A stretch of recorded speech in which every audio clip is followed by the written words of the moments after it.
இது ஜாலிலோ ஜிம்கானா. இது ஜாலிலோ ஜிம்கானா. சரி, இன்று நிகழ்ச்சியில நம்ம 2 சூப்பர் ஸ்டார்ஸை பார்க்க போறோம். 80களில் இவங்க தொலைக்காட்சியில பாடும்போது அவ்வளவு பெரிய வரவேற்புங்க. தொலைக்காட்சியில இருந்து மேடை நிகழ்ச்சியில பாடும்போது டிக்கெட்ஸ் எல்லாமே செல் அவுட். எனக்கு ரொம்ப பிடிச்ச 2 பாடகர்கள் சூரியமூர்த்தி, மோகன். Welcome to jollyo gymkhana. வணக்கம். வணக்கம். எல்லாருக்குமே தெரியும் நீங்க 2 பேரும் சூப்பர் ஸ்டார்ஸ் 80ஸ்ல. நானே உங்களை நிறைய மேடை நிகழ்ச்சியில பாத்திருக்கேன். இந்த செல் அவுட் கான்சர்ட்லாம் சும்மா கிடையாது, நிஜமா பார்த்ததுதான் நான் சொல்றேன். எல்லாரும் டிக்கெட்டுக்கு சண்டை போடுறது, டிக்கெட் கிடைக்கலையா, உங்களுக்கு டிக்கெட் இருக்கா அப்படிலாம் என்னெல்லாம் கேட்டிருக்காங்க. அந்த மாதிரி நான் உங்க 2 பேரையும் பார்த்திருக்கேன். சோ உங்களோட ஜேர்னி, அதாவது இந்த தொலைக்காட்சியில பாடகர்களா இருக்கிற ஜேர்னியை பத்தி நம்ம இன்னைக்கு பேச போறோம். சூர்யா சார், நீங்க சொல்லுங்க. நான் ஆரம்பிச்சது இளையர் மேடை தெரியுமா? தெரியும். இளையர் மேடை அப்போ எனக்கு ஒரு 15 வயசு இருக்கும். எங்க டீச்சர் ஸ்ரீதேவி அவங்க நாடகத்துலயும் நடிச்சிருக்காங்க. ஆமா. அந்த நேரத்துல தான் அவங்க இந்த மாதிரி இளையர் மேடை நிகழ்ச்சின்னு ஒன்று இருக்கு, நீ போய் பாடு அப்படின்னு சொல்லித்தான் அவங்க அனுப்பி விட்டாங்க. சரி, அங்கதான் ஆரம்பிச்சேன் இளையர் மேடை. முதல் பாடு எதையும் தாங்குவேன் அன்புக்காக, அந்த பாட்டு தான் நான் ஆடிஷன்ல அதாவது அங்க ஒரு போட்டி, அங்க ஒரு சின்ன போட்டி இருந்துச்சு அந்த இளையர் மேடையில, அங்க பாடினது. எனக்கே தெரியாத விஷயம். மோகன், நீங்க சொல்லுங்க. எல்லா பார்வையாளர் போட்டியும் சரி, ஸ்கூல் காம்படிஷன் பாத்தீங்கன்னா கூட எல்லாத்துலயும் முதல் பரிசு, 2வது 3வது இதுதான் வந்துட்டு இருந்துச்சு. அப்போ என் கூட சேர்ந்து பாடின பேர் சிவகுமார்னு சொல்லிட்டு ஒருத்தர், அவரே ஒரே பள்ளிக்கூடத்துல இருந்தாரு. அவர் தான் என்ன பண்ணாரு, உதய தாரகை நிகழ்ச்சிக்கு விண்ணப்பம் போட்டது. அதுவும் எனக்கு தெரியாம என் பேரை போட்டது அவர் தான். அவர் போட்டு அதன் பிறகு ஆடிஷன் எல்லாம் தாண்டி நான் வந்தேன். ஸோ அப்படிதான் எல்லாருக்கும் சிங்கப்பூருக்கே தெரிய வந்துச்சு மோகன் ஒரு பாடகர் இருக்காருன்னு. எனக்கே ஒரு பெரிய ஆச்சரியம் தான் முதல் பரிசு வாங்கினது. வினிங் சாங் என்ன? நான் என்ன சொல்லிவிட்டேன், நீ ஏன் மயங்குகிறாய், உன் சம்மதம் கேட்டேன், ஏன் தலை குனிந்தாயோ. ஸோ அந்த பாட்டு தெரியுமா, 16 வயசுல நீங்க அந்த பாடல பாடும்போது சிங்கப்பூரே மயங்கி கிடந்தது அந்த போட்டியில. நான் பார்த்த ஞாபகம் எனக்கு அந்த பாடல. அந்த காலத்துல நம்ம எல்லாருக்குமே தெரியும், உதய தாரகை போட்டி சிங்கப்பூரே உட்காந்து பார்க்கும். அதுதான் எங்களோட 10 போல் ஞாயிற்றுக்கிழமை சனிக்கிழமை இந்த மாதிரி நிகழ்ச்சி அதிகமா பார்ப்போம் நம்ம. சோ அந்த தருணத்துல இந்த பாட்டு போட்டி நடக்கும்போது நீங்க இந்த பாடல பாடிட்டோன்னு நம்ம எல்லாம் மயங்கி அப்படியே விழுந்துட்டோம். அது என்னன்னா, என்ன மேஜிக்னா, அவர் வயசு 16 வயசு, ஆனா பாடகர் TM சவுந்தரராஜன். ஏன்னா அந்த காலகட்டத்துல எல்லாம் பாடுறவங்கலாம் ஒரு 50 வயசு, ஒரு 60 வயசுல இருந்து அந்த டிஎம்எஸ் பாடகர்லாம் பாடிட்டு வந்தாங்க. திடீர்னு ஒரு சின்ன பையன் என்னடா இந்த மாதிரி வாய்ஸ்ல பாடுறாரு. அது அப்படி இல்லை, உச்சரிப்பு என்ன கணீர் கணின்னு இருக்கு. எல்லாம் அவருக்கு அப்ப பிச்சிங் என்னன்னு தெரியுமான்னு தெரியல மோகனுக்கு. கரெக்டா பாடும்போது ரொம்ப ஈஸியா பாடுறாரு. சோ அதுதான் அந்த யூனிக். கரெக்ட் தான் அவர் சொன்னாரு. அதாவது ஐ still remember quarter finals, semi finals வரைக்கும் ரொம்ப குவாய்ட்டா இருப்பேன், யார்கிட்டயும் பேசவும் மாட்டேன். இந்த ரிஹர்சல் டைம்ல ரஃபி பஷீர் கேப்பாரு, வாட்ஸ் யுவர் நெக்ஸ்ட் சாங். சொல்ல சரி, ஐம் சிங்கிங் எண்ணி 2 16 வயது. சரி, அதுவும் உங்க ஃபேமஸான பாட்டு. செமி ஃபைனல்ஸ் எண்ணி 2 16 வயது சொல்லும்போது வாட்ஸ் யுவர் பிட்ச்னு கேட்பாரு. பிச்சா கீ பிட்ச் இல்ல, கீன்னு கேட்பாரு. கீனா என்னது கேட்பேன். ஓகே ஓகே யூ சிங் சொல்லிட்டு அப்படிதான் நான் ஆரம்பிப்பேன். ஸோ ஆடியோல நம்ம என்ன கேட்டோமோ அதை தான் நான் ரெப்ளிகேட் பண்ணினேன். அது அந்த ப்ராக்டிஸே எடுத்துக்கிட்டிங்கன்னா அது ரொம்ப இன்ட்ரெஸ்டிங்காக இருக்கும். அப்போ 2 டேக் உள்ள இது இருக்கும் நமக்கு ரேடியோ. அதில் ஒரிஜினல் போடுவேன், இன்ட்ரோ மியூசிக் ஓடிக்கிட்டு இருக்கும். அதை ரெக்கார்ட் பண்ண பிறகு அந்த TM சவுந்தரராஜன் பாடுற டர்ன்ல நான் என்னுடைய குரலை பதிவு செய்வேன். 2யும் உட்காந்து கேட்டுக்கிட்டே இருப்பேன். அப்பயே நீங்க எடிட்டிங்ல ஆரம்பிச்சிட்டீங்களா? எனக்கு இன்ட்ரெஸ்ட் ரொம்ப இருந்துச்சு அந்த சின்ன வயசுலேயே. அஃப்கோர்ஸ் பார்த்து வளர்ந்த காலகட்டம் சூரியமூர்த்தி. அதுதான் எனக்கு ரொம்ப முக்கியம். ஏன்னா இந்த காலகட்டத்தில் பாட்டு ஒழுங்கா பாடணும்னு இன்ஸ்பிரேஷன் கொடுத்தவங்களா அவங்க இந்த சூரியமூர்த்தி. இப்போ நம்ம ஃப்ரெண்ட்ஸ் ஆயிட்டோம். நல்லா ஒழுங்கா பாடல. சரி, இந்த காலத்துல ஆக்டர்ஸ்க்கு தான் எம்பசிஸ் கொஞ்சம் அதிகமா இருக்கு. ஆனா 80களில் பாடகர்களுக்கு தான் முக்கியத்துவம் எல்லா மக்களே கொடுத்தாங்க. ஏன்னா நிகழ்ச்சிகள் அப்படி இருந்தது. ஒளி ஒளி மாலை மதுரம், நினைத்தாலே இனிக்கும், அந்த மாதிரி பல நிகழ்ச்சிகள், மேடை நிகழ்ச்சியில வந்து சினிமால வர எல்லா பாடல்களும் எல்லா ஹிட் பாடல்களையும் யார் பாடுறா அப்படின்னு பாக்குறதுக்கே நாங்க உட்காந்துருப்போம் தொலைக்காட்சியில. வேலையே சனிக்கிழமை வந்து VHSல டேப் பண்ணி எங்க மாமாவுக்கு லண்டன்ல அனுப்புறதுதான் என்னுடைய வேலையை. சரியா? அவர் என்ன பண்ணுவாரு, ரொட்டேட் பண்ணுவாரு. ஒரு டேப்பை பார்த்துட்டு அடுத்த வீட்டுக்கு அனுப்புவாரு, அவரு மத்த வீட்டுக்கு அனுப்புவாங்க. சோ எல்லாருமே மோகன், சூரியமூர்த்தி, நீங்க எல்லாருமே ஹவுஸ் ஹோல்ட்ஸ் நேம்ஸ் மட்டும் கிடையாது, நீங்க எல்லாம் இன்டர்நேஷனல் லெவல்ல இருந்தீங்க, ஸ்டார்ஸ் நீங்க எல்லாருமே. உங்களுக்கு அது தெரியும் தானே? நிச்சயம். ஆமாமா. அதாவது நான் வந்து அப்ப யூகேல படிக்கும்போது லிட்டில் இந்தியா மாதிரி ஒரு இடம் மறந்து போயிட்டேன் அந்த டவுன் பேரு.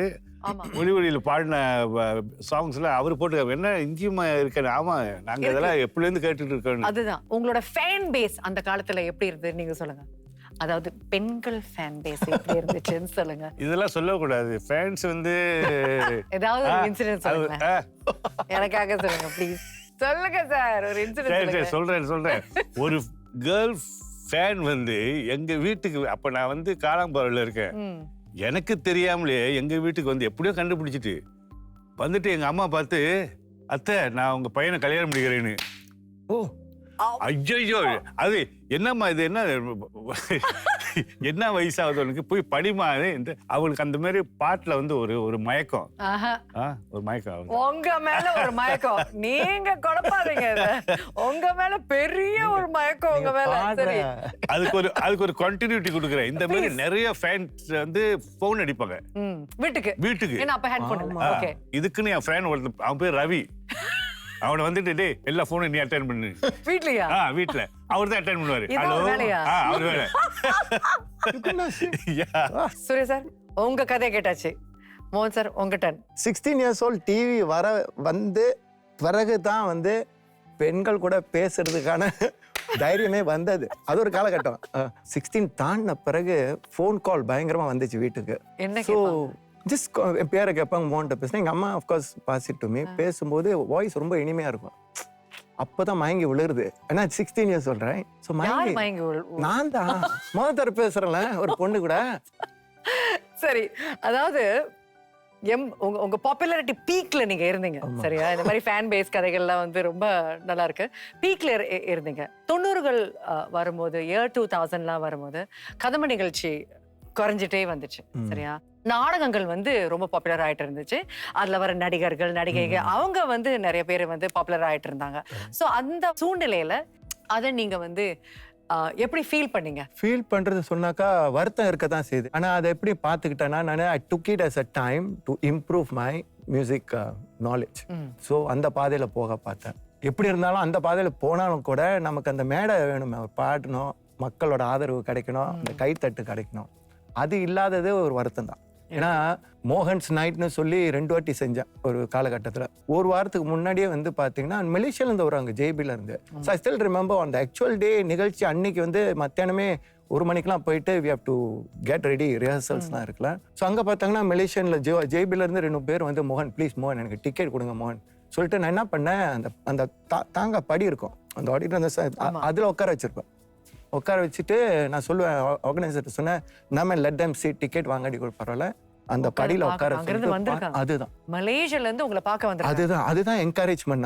நமக்கு தேவை அதுதான். இன்னைக்கு வரைக்கும் பாத்தீங்கன்னா பாடணும்னு சொன்னாக்கா it's not for anything else but to get the applause and அந்த காம்ப்ளிமெண்ட்ஸ் கொடுக்க நமக்கு இன்னும் நல்லபடியா பாடணும். ஏன்னா பாட முடியாத காலகட்டம் வேற.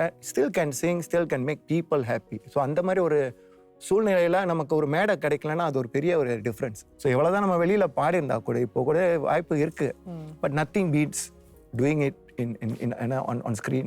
கவலை விடு, கண்ணீரத்தோட இதெல்லாம் கேட்டு ஒருவேளை வெரைட்டி ஷோ நிறைய வரலாம், பல ஜோனல்ல வந்து அதை செய்யலாம், அந்த ஐடியா கிடைக்கும் உங்களுக்கு. இருக்கலாம், சொல்ல முடியாது. நிச்சயமா. கலைத்துறையை பத்தி பேசிட்டோம், கொஞ்சம் பர்சனலா போவோம். பர்சனலா போறதுக்கு முன்னாடி ஒரு சின்ன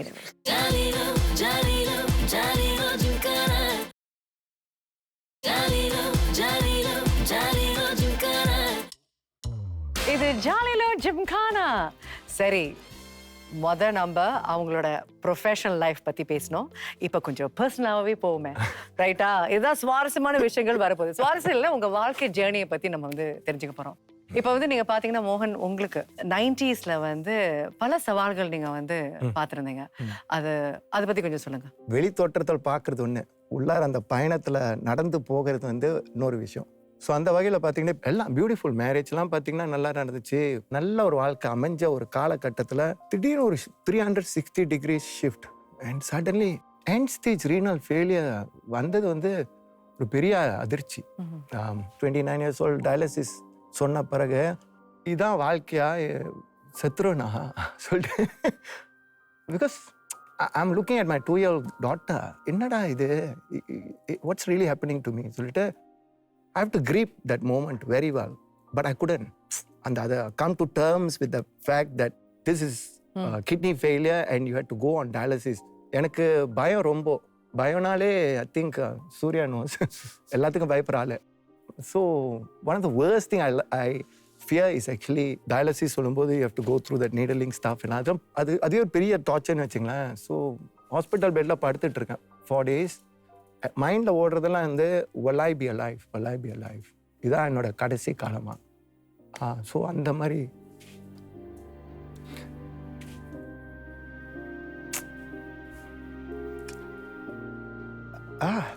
அதே நேரத்தில் ஐம் லுக்கிங் மை டாட்டர். அதுக்காகவே நான் இருக்கணும். அது ஒரு 4 days of hospitalization and I had to come out and look for a dialysis center to do my dialysis. என் பொண்ணுக்காக நான் இருக்கணும். That was a better. அப்படி இருக்கணும்னா நான் என்ன செய்யணும் சொல்லிட்டு I start reading a lot. What is kidney patient? என்ன நான் செய்யணும், செய்யக்கூடாது, which are the food I can eat, what I should really do. அந்த fear இருக்க it just fortifies my mind because I'm looking at the entire family and I have to live for them. And I fought எல்லா பிரச்சனையும் தாண்டி வர ஒரு காலகட்டத்தில் வந்து just then I realized the marriage also was shaken up. Of course கேள்வி என்னன்னா, ஏன் one after another எல்லாம் நல்லா தான் ஓடிக்கிட்டு இருந்துச்சு. So I was totally confused. So there is definitely a period where I didn't want to go for dialysis. I locked myself inside the house. Dialysis வந்து ஒரு வாரத்தில் 3 வாட்டி போகணும். அப்போது நான் 2 டயாலிசிஸ் போக விரும்பலை. That means Monday, Wednesday, Friday have to go. Monday போகலை, வெனஸ்டே ஐ ரிஃப்யூஸ் டு கோ.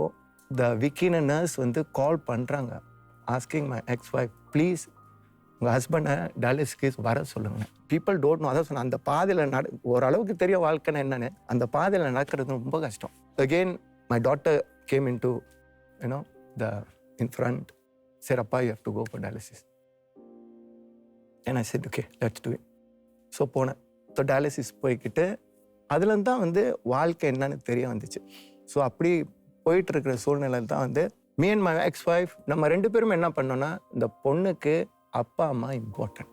இப்போ நம்ம சுயநலத்தை விட்டு we have to live. அந்த பிள்ளைக்காக வாழ்ந்து காட்டணும். அந்த பிள்ளைக்கு அண்டர் ஒன் ரூஃப் ஃபுல்லாக வந்து அப்பா அம்மா பக்கத்தில் இருக்கிறது தெரியணும். இதுதான் நம்ம எடுத்த முடிவு. என்னோட ஒப்பீனியன் இதுதான். நான் சொல்கிற என் பிள்ளைட்டு இன்னி வரைக்கும் சொல்லுவேன், ஒன்று நான் வந்து இந்த உலகத்துக்கு கொண்டு வந்துட்டேன். அப்புறம் 2 வயசுலேயே அந்த பிரச்சனை வந்த பிறகு பிரிவுன்னு வந்துச்சுன்னா நீ எப்படி வளர போகிற, அதுதான் கேள்விக்குறி. ஸோ நம்ம 2 பேருமே முடிவு எடுத்தது என்னென்னா, 16 வயசு முடித்து ஓரளவுக்கு விவரம் தெரிஞ்சு இம்ப்ளாய்ட் ஓ எக்ஸ்பிரஸ் கான்சென்ட் கிடைச்ச பிறகு we will walk separate ways. So அதுதான் வாழ்க்கையில் நடந்த ஒரு விஷயம். இன்றைக்கி வந்து நம்மளோட வாழ்க்கையை பார்த்திங்கன்னா எல்லாருமே சந்தோஷமாக இருக்கும். Let it be my X family இருந்தாலும் சரி, என் பொண்ணாக இருந்தாலும் சரி, என்னோட கரண்ட் ஃபேமிலி வச்சுக்கிட்டா கூட இட்ஸ் அமேசிங். ஸோ என்னை பொறுத்தவரை பேசிக்கலாக நம்ம இமோஷனல் பர்சன் சொன்னாக்கா அதுக்கு ஒரு காரணம் வந்து சராசரி வாழ்க்கையில் எல்லாரும் பார்த்திங்கன்னா நான் பார்த்து சிரிச்சுக்கிட்டு இருக்கேன். பட் அதை பற்றி பேசும்போது அல்லது ஒரு சம்பவம் அந்த மாதிரி ஒரு சிச்சுவேஷன் அமையும் போது ரொம்ப இமோஷனல். சில பாடல்கள் பாட முடியாது எனக்கு. சமீபத்தில் வந்து நான் பாடின பாட்டு வந்து மலர்ந்து மலராத அந்த பாட்டு வந்து அந்த பாட்டு நான் பாடினாலே அதில் இது ஒரு தாக்கம் வரும். முக்கியமாக பார்த்தீங்கன்னா அது வந்து உறவு பற்றி ஒரு கடைசி லைனில் வரும். இந்த மண்ணும் கடல் வானம் மறைந்து முடிந்தாலும் மறக்க முடியாதடா, உறவை பிரிக்க முடியாது. இந்த மண்ணும் கடல் வானம் வரைக்கும் பாடுவேன். அந்த உறவை பிரிக்க முடியாது வரும்போது my daughter will come into my mind. அதுதான் அது பாடுற டைம்ல நிப்பாட்டிடுவேன். இப்போ கூட பேசும்போது கஷ்டமா பல கஷ்டங்கள் தாண்டி வந்திருக்கீங்க நீங்க. ஐயோப்பா, தாண்டி வந்திருக்கிறத விட பழச்சி வந்துட்டோம். பழச்சி வந்துட்டேன். நம்ம திடீர்னு கேள்விப்படுறோம் வயசாயிடுச்சு, இறந்துட்டாரு, வயசாயிடுச்சு, கேன்சர் வந்துச்சு. அது இட்ஸ் டிஃப்ரெண்ட். இப்போ எனக்கு வந்து 29 இயர்ஸ் ஓல்ட், நல்ல ஒரு வாழ்க்கை. லைக் இப்போதான் ஒரு 26 இயர்ஸ் ஓல்ட் கல்யாணம் ஆச்சு, அந்த பக்கம் 2 வயசு புள்ள. And then you realise everything shut down. Kidney failure சொல்றது வந்து வாழ்க்கையை திருப்பி போட்டுருச்சு. திடீர்னு எல்லாத்தையும் அடைச்சி கதவுலாம் அடைச்சி போட்டு இருட்டில் உட்கார சொன்னாக்கா என்ன நடக்கும் எனக்கு தெரியல. ஏன் எனக்கு இந்த மாதிரி வந்துச்சுன்னு. அதுதான் எனக்கு அந்த நேரத்தில் எல்லாரும் கேட்குற கேள்வி தான். எனக்கு தாக்கம் அதிகமாக இருந்துச்சுன்னா பிகாஸ் ஹை ஃப்ளையா ஒரு பீக்கில் இருக்கிற ஒரு காலகட்டத்தில் எல்லாமே பாராட்டு தான் கிடைச்சிட்டு இருச்சு. அந்த அப்படியே டோட்டலி இறக்கிடுச்சு. ஐ வுட் சே இதெல்லாம் வந்து ரொம்ப தேவைப்படுற ஒரு சம்பவங்கள் வாழ்க்கையில் எனக்கு தேவைப்பட்டுச்சு. அது இன்னைக்கு உட்காந்து யோசிச்சு பார்க்கும்போது இன்னைக்கு ஒருத்தரை வந்து நம்ம வந்து கம்பேஷனடாக பார்க்கறதுக்கு ஒரு வழி வகுத்துச்சு. Otherwise you won't bother. நம்ம தானே ராஜான்னு சொல்லிட்டு போயிட்டு இருக்க வேண்டியது. பெரிய சவாலை சமாளிச்சுட்டு வந்திருக்கீங்க மோகன். மேஜர். தேங்க்யூ நீங்க ஷேர் பண்ணது. தேங்க்யூ. சரி சார், உங்க சவால் பத்தி சொல்லுங்க. ஐ மீன் என்னன்னா, நிறைய பேர் வந்து உங்களை தொலைக்காட்சியில பாக்குறாங்க, சூப்பர் ஸ்டார்ஸ் பெர்ஃபார்மிங், ஐயோ ரொம்ப அருமையா பண்ணாரு. ஆனா எல்லாருமே ஒரு போருக்கு போறாங்க, அந்த போர்ல வந்து சண்டை போட்டு வராங்கன்னு நிறைய பேருக்கு இந்த பர்சனல் கதைகள் தெரியாது. உங்க கதையை சொல்லுங்க, நீங்க போட்ட போர்கள் பத்தி சொல்லுங்க. 1990 அப்போ எனக்கு 4 சிஸ்டர்ஸ், நான் தான் மூத்தவன். அந்த 4 சிஸ்டர்ஸ்ல இது வந்து ஷீ இஸ் தி தேர்ட், மூணாவது. அழகா இருக்கும். அது பேர் கனகவல்லின்னு. 1990 வந்து அது இறந்துட்டு. ரொம்ப க்ளோஸாக இருக்கும் என் கூட, நல்லா சியர்ஃபுல்லாக நல்லா பேசும். ஸோ அது போன பிறகு எனக்கு அப்படியே என்ன சொல்லுவாங்க, மனசு வந்து கேட்கல எனக்கு. அது நினச்சி எனக்கு அந்த வருத்தம் ஒரு பக்கம் இருக்குது. மனசு ஒரே இதாக கஷ்டமாக, எந்த ஒரு டைரக்ஷனும் இல்லை. அப்போ தான் வந்து என்னோட ஃப்ரெண்டு, பேர் பீட்டராஜ், அவர் வந்து லா ஸ்டடீஸ்ன்னு போயிருக்காரு. என்னையும் அங்கே அழைச்சி போனால் எனக்கு கொஞ்சம் அப்போ கொஞ்சம் சரி போகுமே, எனக்கு அது என்னமே இல்லை படிக்கணும்னு லா ஸ்டடிக்கு அப்போ போனாங்க. இது வந்து கல்யாணத்துக்கு முன்னாடியா கல்யாணத்துக்கு பிறகுதான். நான் கல்யாணம் பண்ணது 1984, இது 1992. சரி, பிள்ளைங்களா இருந்தாங்க. பிள்ளைங்க இருந்தாங்க. ஆமா, நான் வந்து அப்ப வேலை செஞ்சது வந்து டெலிகாம்ஸ்ல டெக்னீஷியனா இருந்தேன். அப்படியா? டெக்னீஷியனா இருந்தேன். சரி. அந்த வேலைக்கு போயிருந்தா எதுக்கும் பார்ட் டைம் ஈவினிங்ஸ்ல வேலை முடிஞ்ச பிறகு போவேன், லா படிக்கிறது. லா படிக்க போவேன். ஆனா முதல் வருஷம் வந்தோடனே எனக்கு ஆட்டம் காணிச்சு. நான் நினைச்சே பார்க்கல இவ்வளவு. ஏன்னா நிறைய இருக்கு, எழுதுறதுக்கே வர மாட்டேது. எப்ப எழுதுறது? வயசு எனக்கு அப்ப 32. கடைசியா படிச்சது வந்து 78. என்ன அந்த எப்படி எழுதுறது, அந்த லாங்குவேஜ் கம்போசிஷன் நம்ம எல்லாம் மறந்து போச்சு. பெரிய விஷயம் அது. எழுதுறதே வர மாட்டேது. டென்ஷன். அது ஒவ்வொரு சப்ஜெக்ட் அவர் தெரியும், மோகனுக்கு தெரியாதா? ஐயோ பைத்திய மாதிரி அலைவாங்க. ஒய்ஃப்ட்ட சொன்ன இந்த மாதிரி எனக்கு இது செய்ய முடியாது, அன்லெஸ் நான் வந்து வேலையை விடணும். வேலையை விட்டால் ஃபுல் டைம் செஞ்சால் தான் வந்து என்னால் முடிக்க முடியும். எப்படின்னு கவலைப்படாங்க, நீங்கள் வந்து என்ன வேலையை விட்டு செய்யுங்க ஃபுல் டைமாக. வேணுமா நம்ம எங்கள் வீட்டில் ஒரு 3 ரூம்ஸ் இருக்கு, வேணுமா நம்ம வந்து ஒரு ரூமை வந்து வாடகைக்கு விட்டு அதில் வர சமாளிச்சுக்கலாம் சொன்ன அந்த ஊக்கத்தில் தான் நானும் வேலையை விட்டேன். சரி, படிச்சுட்டு ஒன்னதான் படிச்சுட்டு இருந்தோம். ஆமா ஆமா. அப்ப மோகன் எனக்கு என்னோட சீனியர் அவரு. இல்ல அது எப்படின்னா, எனக்கு வந்து A levels இருந்ததுனால I went straight to the degree course. இவர் வந்து A levels ஒரு வருஷம் செஞ்சுட்டு he has to do A levels law. அதுக்கு அப்புறம் தான் அவர் வந்து டிகிரி கோர்ஸ். ஆமா ஆமா, ஃபவுண்டேஷன் கோர்ஸ் செஞ்சாங்க. எனக்கு வந்து இந்த 12 பேப்பர்ஸ் கம்ப்ளீட் பண்றதுக்கு ஆனர்ஸ் டிகிரிக்கு 10 பேப்பர் முடிச்சாச்சு. இன்னும் 2 தான். அப்பதான் எனக்கு கிட்னி ஃபெயிலியர் வந்தது. சோ இப்போ நீங்க சொன்ன மாதிரி தடைகள் வந்து ரொம்ப. அதர்வைஸ் அதுக்கப்புறம் என்னன்னா, நீங்க வந்து அந்த லண்டன்ல போய் அந்த யூனிவர்சிட்டில ஆமா 1996ல முடிச்சாகணும். கிரிட்டிக்கல். ஸோ நம்ம 2 பேரும் ஒன்னா தான் வீட்டில் போய் படிப்பேன். நான் ட்ரை பண்ணுவேன், உட்காந்து படிக்க பார்ப்பேன். cannot because of my kidney failure. I couldn't do it. So I just dropped the entire thing. வேற 2 papers to complete the program. So அப்பதான் நம்ம ஹீரோ ஹீரோன்னு சொல்லாதப்பா, ஹீரோ இல்ல, அது வந்து ஆல்மோஸ்ட் 0 ஆக பார்த்தேன். ஏன்னா அவள அந்த வருஷத்துல வந்து பிள்ளைங்க இருக்கு, திருமணம் ஆயிடுச்சு, ஃபேமிலியை எப்படி செஞ்சாரு பாத்துக்கணும் தெரியாது. ஃபைனான்சஸ் ஏதாவது Finances தான் main. இல்ல நீங்க பிள்ளைங்களை படிக்க வைப்பீங்களா நீ படிப்பியா அப்படி கேக்குறாங்க. உங்களுக்கு எப்படி சார் தைரியம் வந்துச்சு? 2 வருஷம் முடிஞ்சிச்சுல அந்த ஒரு அதுலயும் ஒரு இது செஞ்சு முடிச்சிருவோம். இல்ல அந்த 1996 அந்த அந்த அந்த என்ன சொல்லுங்க டைம் வந்து is the same for you. முடிச்சா அதேதான். வேற வழி இல்ல. மனைவி வந்து ஒத்துழைச்சிச்சு. அது மட்டும் இல்ல எனக்கு ஃப்ரெண்ட்ஸ் வந்து நான் நிறைய பேர் அங்க யூகேக்கு போகும்போதெல்லாம் அவங்க வந்து குழந்தைகளை பார்த்துக்கிறது மனைவிக்கெல்லாம் உதவி செய்யறது அப்படிலாம் இருந்துச்சு. ஸோ இவங்க எல்லாம் இருந்தால் அது நக்கிற முடிக்க முடியாது. அப்புறம் என்ன வேடிக்கைன்னா மோகன் சொன்னால் நம்ம 1996 முடிக்கணும். ஜூன் பேப்பர் ஒன்று இருந்துச்சு. அந்த ஜூன் பேப்பரில் இருக்கும்போது ஒரு பேப்பர் நான் ஃபெயில் ஆகிட்டேன். ஸோ ஃபெயில் ஆகிட்டீங்கன்னா எடுக்கலாமா? எடுக்கலாம். ஏன்னா கட் ஆஃப் வேறு இருக்கு. ஆனால் நவம்பர் செப்டம்பர் ஒரு எக்ஸாம் இருக்கு. அந்த எக்ஸாம் பாஸ் ஆகணும். இல்லைன்னா முடிஞ்சு இவ்வளோ நாள் படித்ததெல்லாம் போய் வேஸ்ட். அது ஃபெயில்னா முடிஞ்சிச்சு கதை. Case close. நான் வேலையை விட்டதுக்கு ஃபேமிலி ஒய்ஃப் சாக்ரிஃபைஸ் பண்ணதுக்கு ஃப்ரெண்ட்ஸ் உதவி செஞ்சதுக்கு எல்லாமே பிரயோஜனம் இல்லாமல் போயிருக்கும். சார் நான் கேட்குறேன் தப்பா சொல்லுங்க. அந்த நேரத்தில் உங்களுக்கு வந்து பணம் வேலையை விட்டுட்டீங்க, படிச்சிட்டு இருக்கீங்க, படிக்கவும் செலவு இருக்கும், பிள்ளைங்க இருக்காங்க, செலவு நல்லா இருக்கும், பண பற்றாக்குறை அந்த மாதிரி பிரச்சனைகள் சவால்கள் இருந்ததா உங்களுக்கு? உங்களுக்கு தெரியுமா என்ன நடந்துச்சுன்னு? கடைசி வருஷத்தில் இந்த பேப்பர் ஒன்று ஃபெயில் ஆகுன்னு சொல்கிறேன்னு போய் செய்யணும். அங்கே போய் நவம்பர் பாஸ் ஆகணும். மனைவி என்ன செஞ்சு வீடை விற்றுருக்குன்னு விற்றுருவாங்க. விற்றுட்டு அங்கே ஒரு டெபாசிட் கிடைக்கும். வீடு விற்கிறது அது 3 மாதம் எடுக்கும் கம்ப்ளீட் பண்ணுறதுக்கு. டெபாசிட் கொடுக்குறாங்களே ஒரு 5000. அதுக்காக வீடை விற்றோம். ஸோ வீடை விற்று அந்த 5000 கிடைச்சிச்சு. அந்த 5000 வச்சு தான் நான் பிளேனுக்கு டிக்கெட் எடுத்து ரீ எக்ஸாம் ஃபீஸ்லாம் கொடுத்து அதுக்கு கொஞ்சம் கை காசு கொடுத்து அப்புறம் தான் நான் வந்து அந்த பேப்பரை முடித்தேன். நல்ல வேலை பாஸ் ஆகிட்டேன்.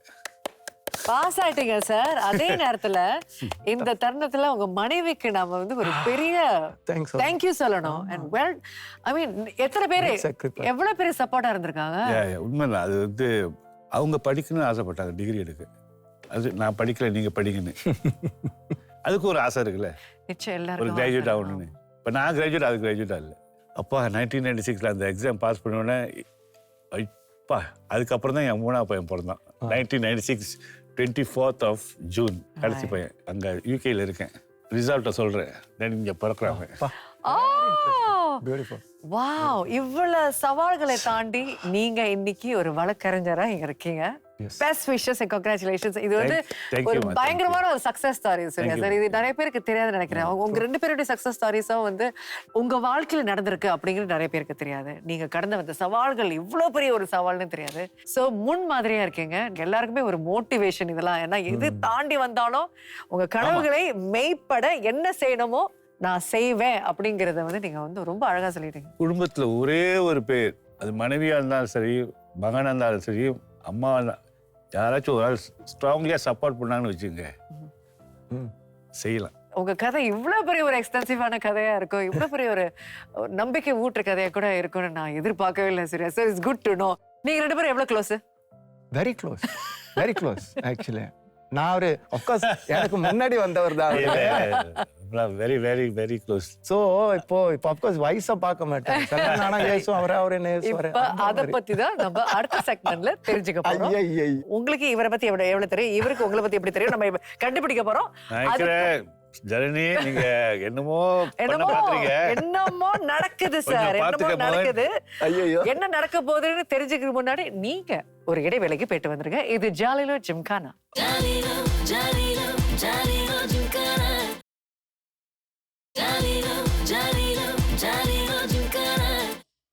இது ஜாலிலோ ஜிம்கானா. சரி, சூர்யா சார் பத்தி மோகன் சாருக்கு என்ன தெரியும், மோகன் சாருக்கு பத்தி சூர்யா சார் என்ன தெரியும், அப்படி சும்மா ஒரு பில்டப் தான் கொடுத்தேன். சும்மா இது ரொம்ப ஒரு சிம்பிளான கேம். எப்படின்னா, சூர்யா சார் வந்து மோகன் சார்கிட்ட வந்து நம்ம ஸ்கிரீன்ல ஒரு படத்தை காட்டுவோம், நீங்க அந்த ஆளை வந்து மோகன்ட்டு டிஸ்கிரைப் பண்ணணும். சோ மோகன் நீங்க என்ன பண்ண, ஸ்கிரீனை பார்க்காம இப்படி கொஞ்சம் திரும்பி உட்காருங்க. நீங்க வந்து ஸ்கிரீன்ல படத்தை நாங்க காட்ட போறோம், நீங்க அவருக்கு டிஸ்கிரைப் பண்ணணும். சரி, முதல் படம். படத்தையும் நடிச்சிருக்காங்க, நம்ம உள்ளூர் நாடகத்தையும் நடிச்சிருக்காங்க. ஆத்தங்கர மாதிரி அஸ்வினி அவங்க படம் பாருங்க. பாரு, யா of course nice very nice. Ashwini பத்தி சொல்லுங்க. நாடகத்துல தான் வந்து அதுக்கு முன்னாடி தெரியும், ஏன்னா காமன் ஃப்ரெண்ட்ஸ் நமக்கு. ஆமா, ஏன்னா நீங்க பாடிட்டு இருந்தீங்க, இப்ப நடிக்க ஆரம்பிச்சிட்டீங்களா சார்? ஆத்மன்ல நான் பார்த்தேன். ஆத்மன் தான் ஆக்சுவலி அந்த ஸ்க்ரீன்ல வந்து I'm her husband, because I need to know her. அவங்கள புரிஞ்சாதான் அந்த சீன்ல நடிக்க முடியும். ஒரு மனைவி மெடிக்கல் ப்ராப்ளம் போகும்போது எப்படி ஃபீல் பண்ணணும்னு. எனக்கு ஏற்கனவே இமோஷனல் காய். So whenever I look at Ashwini as my screen wife, I go into that motion. ஆமா. ஸோ அதில் வந்து லாட் ஆஃப் இமோஷனல் சீன். ஆமா, பாடும்போது கூட இமோஷனல் எஸ்பெக்ட் வந்து நிப்பட்டேன். இங்க இமோஷன் வந்தா கூட நான் டயலாக் சொல்லி முடிச்சுதான் ஆகணும். அது ஒரு பெரிய நடிகையோட நடிக்கிறீங்க. எக்ஸாக்ட்லி. ஸோ அவங்க சொல்ல ஏதாவது தப்பு பண்ணியிருந்தா மன்னிச்சிருக்க, இல்லை சரி அப்படிலாம் இல்லை, you two your best. So அவங்கள பார்ப்பேன் நான், அவங்க நடிக்கும் போது நான் பார்ப்பேன், ஒத்து கவனிப்பேன். பிகாஸ் நார்மலாக பேசும்போது ஒன்று, கேமரான்னு சொல்லும்போது பிகம்ஸ் வெரி ப்ரொஃபஷனல். அந்த லுக்கு, அந்த கெட்டப் எல்லாம் மாறிடும். அப்போதான் எனக்கு பார்த்தேன், ஆஹா இதான் நடிப்பான்னு சொல்லிட்டு அந்த மாதிரி தான் I got in to that அந்த இன்ஸ்பிரேஷன். அந்த அளவுக்கு ஐ திங்க் அந்த நாடகமே வந்து எனக்கு வந்து ஒரு திருப்பு முனை தான் சொல்லணும். அது ஒரு இமோஷனல் சீன்லையும் வந்து ஒன் டேக்ல முடிக்கணும்.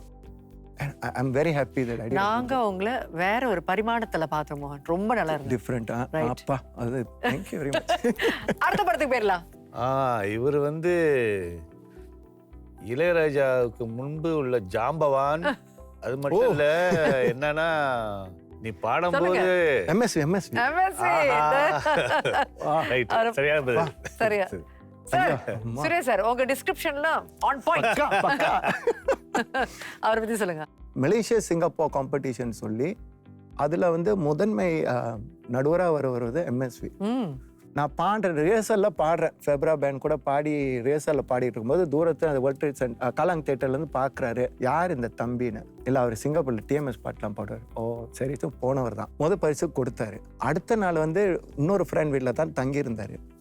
அவர் என்ன சொல்றாருன்னா, காலைல ஏந்திரிச்சதுல இருந்து உன்னை பத்தி தான் பேசுறாரு. பிக் டீல் எனக்கு. மூல காரணமே எம்எஸ்வி பாடல்கள், டிஎம் சௌந்தரராஜன் இப்படி பார்த்த ஒரு காலகட்டத்துல இருந்து வளர்ந்த நீங்க. ஆமா, உங்களை பத்தி பேசுறாருன்னா பெரிய விஷயம். ஐயோம்மா, அது ஒரு அருமை. தம்பி நீ வந்து கடவுள் இருக்கின்றான் பாட்டு பாடிக்கிட்டு இருந்தேன். அந்த அவர் முன்னாடி கீழே கூப்பிட்டு கட்டி பிடிச்சி ஒரு சொன்ன வார்த்தை வந்து, தம்பி நீ கடவுள்னு உச்சரிக்கும் போது நான் மெய் சிலிர்த்து போனேன்னு சொன்னாரு. அது கேட்டோன்னு, என்னடா இது, அடுத்த பாட்டு ரெடியா இருக்க சொன்னாங்க. பாடல நானு போயிட்டேன். என்னதுக்கு பாடினா, இவ்வளவு இவருக்காக தான் பாடிக்கிட்டு இருந்தாங்க. எம்எஸ்வி எனக்கு முதல் பரிசு கொடுத்தது வந்து பெரிய விஷயம். இதுதான் எனக்கு கிடைச்ச பெரிய பாக்கியம். பாட்டு துறையில பாத்தீங்கன்னா, அதான் 1984 டேலண்ட் ஜெயிச்சிருந்தா கூட 1989 டேலண்ட் தான் எனக்கு வந்து ரொம்ப சந்தோஷம் கொடுத்த ஒரு விஷயம். சரி, இப்ப மூணாவது படத்துக்கு போறோம். என்னது, இவரும் ஜாம்பவான் தான் இசைக்கடையில. அது மட்டும் இல்லாம மேஸ்ட்ரோன்னு சொல்லுவாங்க இவரை. இவர் வந்து இந்த ஜாம்பவான் வந்து எம்எஸ்விக்கு பிறகு உள்ள ஜாம்பவான். அவரு இளையராஜா தான். இளையராஜா. ஆஹா அப்பா, அவர்கிட்ட பாடி இருக்கீங்களா? நிச்சயமா பாடி இருக்கேன். ஐயோ, அவரோட காம்போசிஷன்ல நானும் விக்னேஸ்வரியும் பாட ஒரு சந்தர்ப்பம் கிடைச்சிச்சு. அந்த எக்ஸ்பீரியன்ஸ் பார்த்தீங்கன்னா அமேசிங். ஏன்னா அதுவும் நான் எம்எஸ்வி பாட்டை பாடிக்கிட்டு இருந்த ஒரு ஆள் வந்து திடீர்னு வந்து இளையராஜா பாடணும்னு சொல்லும்போது, அது எப்படின்னா அந்த பாட்டை கற்றுக் கொடுக்குறாரு, இதான் பாட்டு பாடுங்கன்னு. ஸோ லஞ்ச் டைம் வரைக்கும் அந்த பாட்டை நம்ம ப்ராக்டிஸ் பண்ணணும். It's like a big room. அந்த கதவு திறந்தோன்னே அந்த கார்னர்ல தான் உட்காந்து நானும் விக்னேஸ்வரி உட்காந்துருப்போம். இவர் இங்கே ஹார்மோனியம் போட்டு வச்சுட்டு ஓகே பாடுப்பான்னு சொல்லும்போது நான் பாடுறோம், நம்ம ரெண்டு பேரும் பாடுறோம். என்ன பாட்டு? இமயமலை சாரலில் இதயம் சொல்லும் வேளையில், இப்படி ஒரு பாட்டு. அவரு ஓகே பாடி ஒரு தடவை பாடி முடிச்சோன்னா ஓகேப்பா ரெக்கார்டிங் போய்டுவோன்னு சொல்லிட்டாரு. ஸோ நமக்கு பெரிய ஆக்ஷன் அது. ஓகேலா மொதல் தடவை பாட சொல்லிட்டு வேற ஸ்டுடியோ போயிட்டேன். அவர் அந்த பேனல்ல இருக்காரு, நான் காதுல இயர்பீஸ் போட்டு நான் பாடுறேன். இமயமலை சாரலில் பாடிக்கிட்டு இருக்கும்போது நிப்பாட்டுறாங்க. பல்லவி ஆரம்பிக்கிறேன், நிப்பாட்டுறாரு. எதுக்கு நிப்பாட்டுறேன்னு தெரியல, வெயிட் பண்ணிக்கிட்டு இருக்கேன். ஏன் நீங்க தாளம் தப்பி வரீங்க? தாளம் தப்பி வரேனா? இல்லையா, நல்லா தானே பண்ணீங்க, இப்போ ஏன் இந்த மாதிரி பண்றீங்கன்னு. சரி இல்லை சார், நான் கரெக்டாக தானே. சரி உங்களை ஹெட்ஃபோன் கொடுங்கன்னு சொல்லிட்டு ஹெட்ஃபோனை கேட்குறாரு. திரும்பி பார்த்துட்டு, சார் ஹெட்ஃபோன் வேலை செய்யல, அவருக்கு அந்த மியூசிக் கேட்க அந்த அளவுக்கு பயந்துகிட்டு இருந்தீங்க. I didn't know that. ஓப்பனாக கேட்குது. சரி ஹெட்ஃபோன் மாற்றின பிறகு தான் பாடினேன். பாடி முடிச்சுட்டு வராரு சார். வந்துட்டு நான் காலைல வந்தேன், ரொம்ப நன்றி சார் சொன்னேன். அப்பா சொன்னார், நல்லா பாடினப்பா, ரொம்ப நல்லா இருக்கு, நீங்கள் டிஎம் சௌந்தரராஜன் பாட்டு தான் பாடுவீங்க. எப்பறம் அந்த சாயல் வந்துருச்சா? ஆனால் இட்ஸ் a beautiful பாருங்க. ஆமாம் சார், சிங்கப்பூரில் ஃபுல்லாக டிஎம் சௌந்தரராஜன் பாட்டு தான் பாடுவேன். இல்லை தம்பி, நல்லா பாடியிருக்கேன், ரொம்ப நன்றி சொல்லிட்டு கிளம்பிட்டேன். Very nice. ரொம்ப அழகா பேசுனீங்க, ரொம்ப அழகா இன்ஃபர்மேஷன் கொடுத்தீங்க. இப்ப நீங்க 2 பேரும் சீட்டை மாத்திக்கங்க. முதல் படம். ஆஹா, அபூர்வ சகோதரர்கள் கேள்விப்பட்டிருக்கீங்க? அபூர்வ சகோதரிகள் கேள்விப்பட்டிருக்கீங்களா? அபூர்வ சகோதரிகள் உங்க கூடயே இருப்பாங்களா இப்போதான்? மகேஷ் கஸ்தூரியா இல்லையா? பாருங்க, எஸ். திரும்பி பாருங்க. மகேஷ் தான் வந்து 4 சிஸ்டர்ஸ் சொன்னேன்னா மகேஷ் தான் கடைசி யங்கஸ்ட். மகேஸ்வரி. உங்க 2 பேர்ல உங்களோட ஃபேவரட் யாரு? இது ஃபுல்லா எப்படி 2 கண்ணா கேக்குறீங்களே. வீட்டுல போய் நான் பதில் கொடுக்கணும். உண்மையா சொல்லல, கஸ்தூரி பாவோட இன்னும் கொஞ்சம் இன்னும் நெருக்கம். 2 பேரும் பாசமானவங்க தான். தெரியல, இயற்கையில அது சின்ன வயசுல நான் ரொம்ப க்ளோஸ். நானும் கஸ்தூரி பாய் இப்பயும் அப்படிதான் இருக்காங்க. சரி, அடுத்த படத்துக்கு ரெடியா? ஓகே. அப்பா, என்னடா அது, ரொம்ப ஃபேமஸான ஒரு ஆர்டிஸ்ட்ல அவரு. இப்படி சொல்ல எப்படி? எல்லாரும் தான் ஃபேமஸ். உள்ளூர்ல ரொம்ப ஃபேமஸ். ஒரு காலகட்டம் வந்து அவர் வந்து லண்டனுக்கு போய் தங்க வேண்டிய ஒரு சூழ்நிலையும் ஏற்பட்டுச்சு. ஈஸ்வரனா? கரெக்ட். ஆஹா, ரைட். Okay okay. நம்ம பட்டி பெஸ்ட் ஃப்ரெண்ட் சார். ஓ யா, ஐயோ, அவர் பாட்டு பைத்தியம். ஒரு நிகழ்ச்சி வந்து கொடுத்துட்டாங்கன்னு வச்சுங்க, அவ்வளவு ஒரு டெடிகேஷன். நல்ல மனிதர். அதுதான் அவரு இறந்தப்ப எனக்கு நல்லா தாழ முடியல மனசு. அது அவ்வளோ க்ளோஸ். ஏன்னா எதிர்பார்க்கல பாருங்க, இந்த ஒரு சின்ன வயசுல அவரு. அதுதான் பெரிய வருத்தம். இப்போ அவர் இருந்தாலும் அவரும் இங்கே உட்காந்து பேசிட்டு இருப்பாரு. 3 பேர் உட்காந்து பேசிட்டு இருப்போம். அதுதான் வருத்தம், வேற ஒன்றும் இல்லை. நல்ல மனுஷர். அடுத்த படம் சார். இவர் வந்து இசையில வந்து அபூர்வ சகோதரர்கள். இசையில இருப்பாங்க 2 பேருமே. ஒருத்தர் எழுத்தாளர், ஓகே, இன்னொருத்தர் வந்து இசை அமைப்பாளர். ஓ, கங்கை அமரர் அவரு. சத்தியமா சார், அவர் சொன்ன க்ளூல நான் சொல்லி இருக்கவே மாட்டேன். ஆனா நீங்க கண்டுபிடிச்சிட்டீங்க. மோகன் தெரியும். கங்கை அமரன் சார் உங்க வாழ்க்கையில ரொம்ப ஒரு முக்கியமான நபர். எப்படின்னு சொல்லுங்க, எந்த வகையில? 1985 ஜேகே சாரா இருக்கார்ல, அவரோட ஃபாதர் ஜமுனா கிருஷ்ணன் அந்த 1985 அவர் ஒரு டேலண்ட் டைம்னு செஞ்சாரு நிகழ்ச்சி. எனக்கு இன்னும் நினைப்பு. ஆடிஷனுக்கு போனோம். நம்ம உமாராஜன் தான் இருந்தாங்க, டாக்டர் உமாராஜன். ஜாக்கிரதை, இது உள்ளூர் ஜட்ஜ் இல்ல, வெளியூர்ல இருந்து சீஃப் ஜட்ஜ் வராரு. கங்கை அமரனு தேவையில்லாம கிளாசிக்கல் பாட்டுகள் எடுத்தாரு. கடைசியில கூத்து என்னன்னா, நிகழ்ச்சியில எல்லாம் கிளாசிக்கல் பாட்டு பாடுதுங்க. நீங்க பண்ணீங்களா சார்? எல்லாம் செமி கிளாசிக்கல். நான் வந்து சங்கீத ஜாதி மொழி பண்ணேன். உண்மையா சொன்னப்பனா எனக்கு அவ்வளவு அந்த டென்ஷன் அங்க இருக்குல்ல, வந்து எனக்கு ஒரே உடம்புல கனகனன்னு ஆயிட்டேன். சரி சார், இந்த பில்ட் அப்லாம் ரொம்ப நல்லா இருக்கு. யார் வெற்றி ஆளுன்னு நீங்க சொல்ல போறீங்களா இல்லையா? உங்களுக்கு அஜய் அப்படி உங்களுக்கு தெரியல. என்ன பாரு பத்தியா, உங்களுக்கு தெரியாதா? எனக்கு தெரியும் சார், உங்க வாயால் நீங்க சொல்லுங்க. சரி சரி, எனக்கு தான் ஃபர்ஸ்ட் பிரைஸ் ஊருக்கு அழைச்சிட்டு போனாரு. ஓகே, எல்லாம் நல்லா இருக்கு, நீங்க 6 மாசம் இங்க இருக்கணும். அதுதான் இருந்துட்டு கொஞ்சம் ட்ரைனிங் கொஞ்சம் நீங்க அப்புறம் வந்து நீங்க பாடலான்னு. சந்தோஷமான விஷயம் தான். ஆமா, நான் சொல்லி நான் இப்போ தாயா கல்யாணம் பண்ணேன். கல்யாணம் பண்ணி 1 வருஷம் தான் ஆகுது. நீங்களும் வாழ்க்கையில எத்தனை பிரேக்ஸ் தான் எடுத்துக்கிறீங்க சார்? எனக்கு கிடைச்ச வாய்ப்பு அப்படி சொல்லிட்டு நான் அதை இருக்கல. எனக்கு 6 மாசம் வந்து நான் போயிட்டு வந்தவர் சிங்கப்பூர்ல. வழக்கம் போல நம்ம சிங்கர்ஸ் எல்லாம் பார்க்கும்போது திலீப்னு ஒருத்தர் இருக்காரு, பாடுறாரு. சரியா, ஊருக்குலாம் போனீங்களா, எப்படி பாட்டு கங்கை அமரன் பாட்டு கொடுத்தாரா? ஆமால கொடுத்தாரு. இவர் சொன்னாரு, என்ன பாட்டுல பாடினேன்னு. ஐயா கொஞ்சம் பாடலாம் அந்த பாட்டு. நம்ம ஆளு பாடுறாரு. ஒரு கோழி முட்டை விட்டது, அது சேவல் தட்டி விட்டது, வறுத்த முட்டை கொளுத்த முட்டை அப்படின்னு பாடும்போது அவரு நல்லா இருக்கு. ஒரே சிரிப்பு. அந்த காலத்துல ஒரு கம்போஸ் பண்ணிருக்காரு. அங்க போயிட்டு வந்தா கையோடு. சரி, அதே ஃபன்ல நம்ம அடுத்து வந்து இந்த சோஃபா விட்டு வேற இடத்துக்கு போவோம். என்ன டான்ஸ் ஆட போறோமா? நீங்க ரெடினா நான் ரெடி. இல்ல ஒரு சின்ன கேம், சும்மா ஒரு ஃபன். நீங்க 2 பேரும் வந்து ஒரு சின்ன போட்டியில இருக்க போறீங்க. இடைவேளைக்கு பிறகு என்ன போட்டின்னு நம்ம பாத்துருவோம். இது ஜாலிலோ ஜிம்கானா.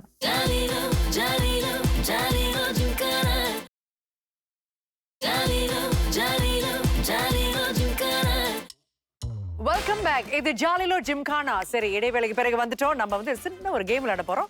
சூப்பர் ஸ்டார்ஸ் 2 பேருமே பக்கம் இருக்காங்க. இப்போ நம்ம என்ன பண்ண போறோம்னா இந்த கேம்ல ஒரு சின்ன டெமான்ஸ்ட்ரேஷன். சரியா? இந்த கப்பை வந்து நீங்க சீக்கிரமா குறுகிய நேரத்துல அடுக்கணும். ஆனா இந்த பந்து எதுக்கு வச்சிருக்கோம்னா அவர் அடுக்க அவர் உங்க டவரை வந்து உடைப்பாரு. நீங்க அவர் டவர் கூட உடைக்கலாம். குறுகிய நேரத்துல யாரு பெரிய டவரை கட்டுறீங்களோ நீங்க தான் வெற்றியாளர். 5 4 3 2 1 ஸ்டார்ட். கம் கட்டுங்க. உடைக்கலையா? இப்போ உடைக்காண்டா. அடிக்கிட்டோம். முதல்ல எவ்வளவு அடிக்கிறாரோ எவ்வளவு அழகு அடுக்கிறாரோ அவ்வளவு அழகு நல்லது. அதுக்கப்புறம் அடிமா அடிச்சிட்டானா? பிளாக். பிளாக்.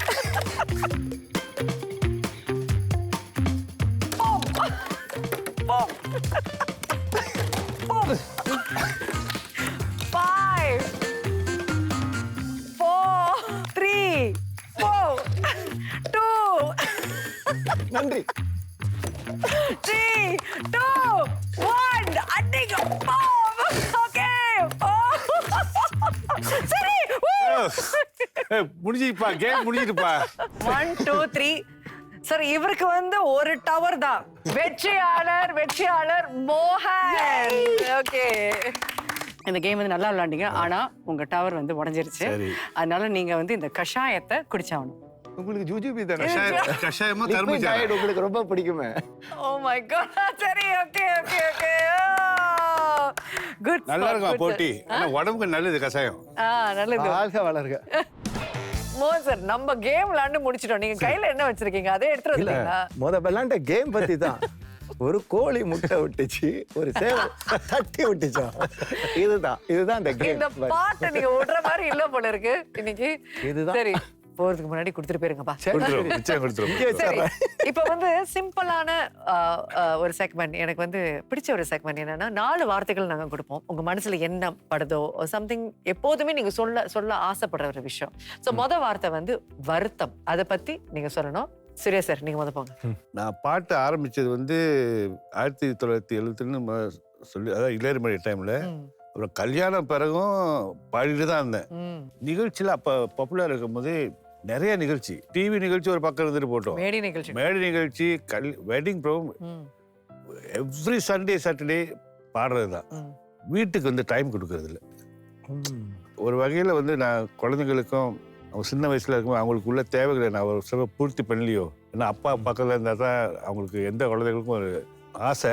அது ஒரு வேளை அதெல்லாம் நான் கொடுக்கல. அதை இப்போ நினைக்கும் போது ரொம்ப வருத்தமாக இருக்குது. கடவுள் புண்ணியத்தில் என்னன்னா இப்போ எனக்கு பேராக இருக்கான். என்ன சரி, அந்த எதுக்குள்ள அவனுக்கு தான் இப்போ வந்து அந்த பாசத்தையும் டைமையும் நான் இப்போ எனக்கு டைம் இருக்கு. மோகன், இந்த லா ஸ்டடீஸ் முடிக்காதது பெரிய வருத்தம். ஏன்னா அவ்வளோ வெரி க்ளோஸ். ஆமா, ரொம்ப க்ளோஸா. ஆஃப்கோர்ஸ் அப்புறம் ஒரு 2 மாடியூல்ஸ் தான். அவ்வளோதான். அந்த கிட்னி டிரான்ஸ்பிளான்ட் நடந்த பிறகு கூட யோசிச்சு பார்த்த செய்யலாமான்னு. But medically you are not well. So stress level குறைக்கணும். வைஃப் சொல்றதெல்லாம் என்னன்னா, I know you can take stress, so why not you just put it aside. ஒன்னு லா முடிக்கல, அது ஒரு வருத்தம் தான். ஆனா நீங்க உங்க பொண்ணை lawyer ஆக்கிட்டீங்க. That's a full right. அதே ஒரு இன்ஸ்பிரேஷன் ஸ்டோரி எல்லாருக்குமே. அதுதான் absolutely right. சரி, அடுத்தது வாழ்க்கையில ஒரு பயனா என்னவா இருக்கும் உங்க வாழ்க்கையில? என்ன ஒரு பயனா, வயசாகுது, ஒரு கேன்சர் வருதோ, ஒரு டிசீஸ் வருதோ, இல்லை heart attack, suddenly cardiac arrest வருது, இறந்து போயிட்டாங்க. ஸோ இந்த பயம் வந்து வயசாகணும் இருக்கு எனக்கு. நீங்க சொல்றது உண்மைதான் சார். ஆனா இது நம்ம கையில இல்ல. ஆமா ஆமா, அது உண்மைதான். நீங்க கேட்டதுக்காக நான் சொல்ல வேண்டியதா இருக்கு. ஏன்னா நீங்க சொன்னீங்களா பயம் என்ன, எனக்கு பயம்னா இந்த பயம் ஒரு இருக்கு. பயம் உண்டு. ஆமா, எனக்கு அந்த பயம் உண்டு. புரியுது சார். ஓகே மோகன் சார், என்னோட இயல்பே பாத்தீங்கன்னா எல்லாத்துக்கும் பயப்படுவேன். அப்படி தெரியல. ரியலி அந்த படம் கமலஹாசன் படம் என்ன படம் அது, நின்னா பயம் உட்கார்ந்தா பயம், தென்னாலி, அந்த மாதிரி இயல்பே ரொம்ப பயம். எல்லாத்துக்கும் பயப்படுவேன் நான். Medical I think is quite natural. எல்லாருக்கும் போயிட்டு வந்ததுனால திருப்பி அந்த மெடிக்கல் படம் வரக்கூடாது. ஸோ அந்த பயம் இருக்கு. சாவு பத்தி பயப்படுறது இல்லை. I am not bothered about that. ஆனால் டிவி நிகழ்ச்சி கூட சில நேரம் சில நிகழ்ச்சி இருக்கும், போட்டி நிகழ்ச்சின்னு கூப்பிடுவாங்க. சொன்ன வேண்டாம், ஏன்னா ரொம்ப பயப்படுவேன். சரி, அதுதான் என்னோட முக்கியமான பயம், மற்றபடி ஒன்றுமே கிடையாது. அடுத்தது சந்தோஷம். உங்க வாழ்க்கையில இப்ப சந்தோஷமா என்ன விஷயங்கள் இருக்கு? நான் சொல்றேன், அது எனக்கு வந்து மேரேஜ்ல விரிசல் வந்திருந்தா கூட ஐ டேக் இட், என்னோட பொறுப்பு. என் பொண்ணை வந்து ஒரு சர்டன் ஏஜ் வரைக்கும் நம்ம எல்லாம் 2 பேருமே பொறுத்து அந்த பிள்ளைக்கு என்ன தேவையோ செஞ்சு கொடுக்கணும். அதை தான் நம்ம ஒன்னொன்னா செஞ்சு இன்னைக்கு என் பிள்ளை வந்து நீங்க சொன்ன மாதிரி லாயர் ஆயிடுச்சு. அப்புறம் அடுத்தது I got to get married again. I found a beautiful wife. And எனக்கு இன்னைக்கு சந்தோஷம்னா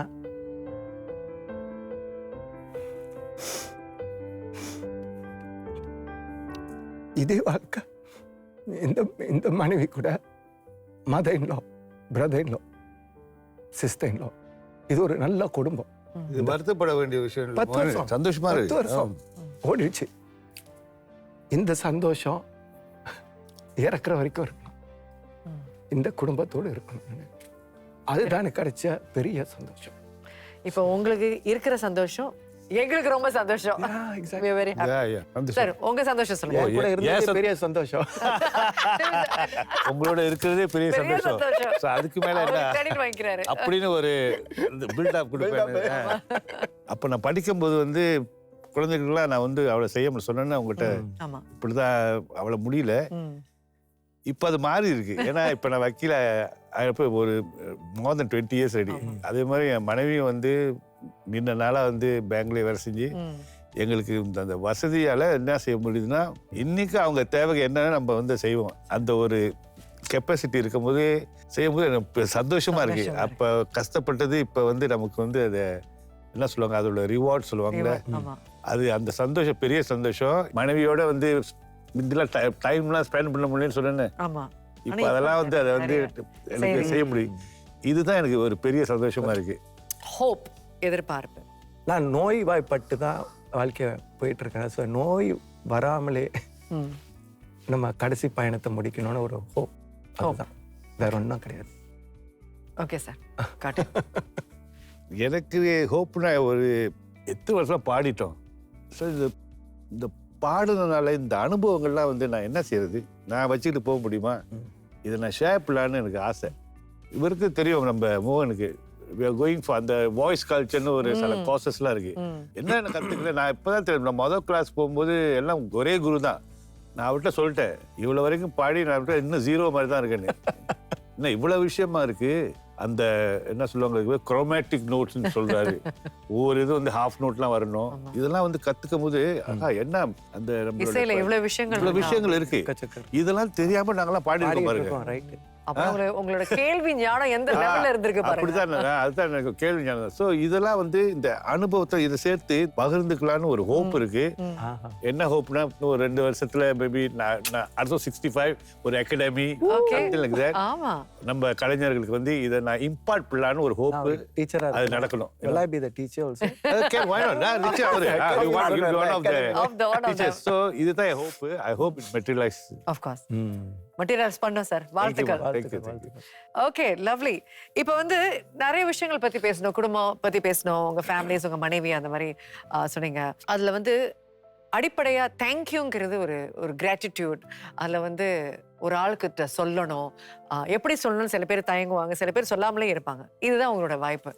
யாருக்காவது ஒருத்தருக்கு ஒரு தேங்க்யூ சொல்ல விரும்புறீங்கன்னா இந்த பாக்ஸை வந்து நாங்கள் உங்களுக்கு கொடுக்குறோம். அதில் ஒரு அழகான தேங்க்யூ ஸோ மச் அப்படின்னு ஒரு நோட் இருக்கு. நீங்க 2 பேருமே உங்களோட நோட்டை அவங்களுக்கு இதில் எழுதுங்க. இந்த கிஃப்ட் அவங்களுக்கு போகும்.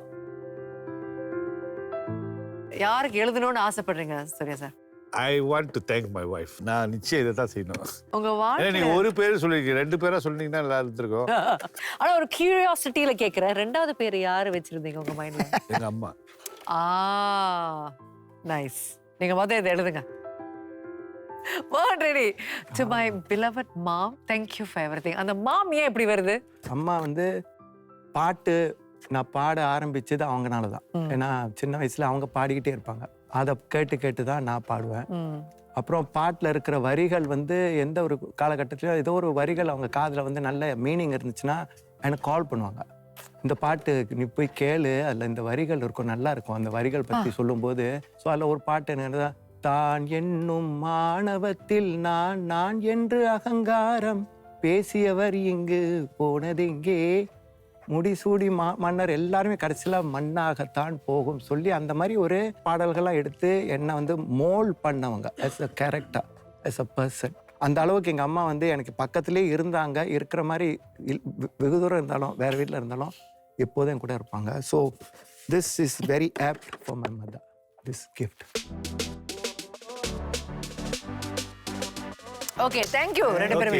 தேங்க்யூமா, thanks. Thank you so much. Sure. நான் வந்து இங்க வந்து ஒரு படைப்பாளராக மட்டும் இந்த நிகழ்ச்சியை வந்து நான் படிக்கல, ஒரு ஃபேனா, நிஜமாலே ஒரு பெரிய ஃபேனா தான் இங்க உட்காந்து இந்த நிகழ்ச்சியை உங்களோட படிச்சிருக்கேன். Thank you, ma. Thank உங்கள்கிட்ட இருந்து you, பல thank you. விஷயங்களை கேட்டதில்ல, உங்களை பத்தி தெரிஞ்சுக்கிறது. ஏன்னா எப்போதுமே தொலைக்காட்சியில வந்து நீங்க வந்தாலே நான் வந்து எக்ஸைட்டட், டோட்டலி எல்லாருமே பார்த்துட்டு ஒரு ஃபேனா. ஸோ எனக்கு வந்து இது ஒரு பாக்கியம். So thank you so much. சரி, இன்றைய நிகழ்ச்சியில வந்து மோகன், சூரியமூர்த்தி நீங்க பார்த்தீங்க. இந்த மாதிரி பல கதைகள், பல பாடங்கள் நம்ம வந்து தெரிஞ்சுக்க போறோம். யாரு அப்படின்னு கேட்குறீங்களா? அடுத்த வாரம் பார்ப்போம். இது ஜாலிலோ ஜிம்கானா.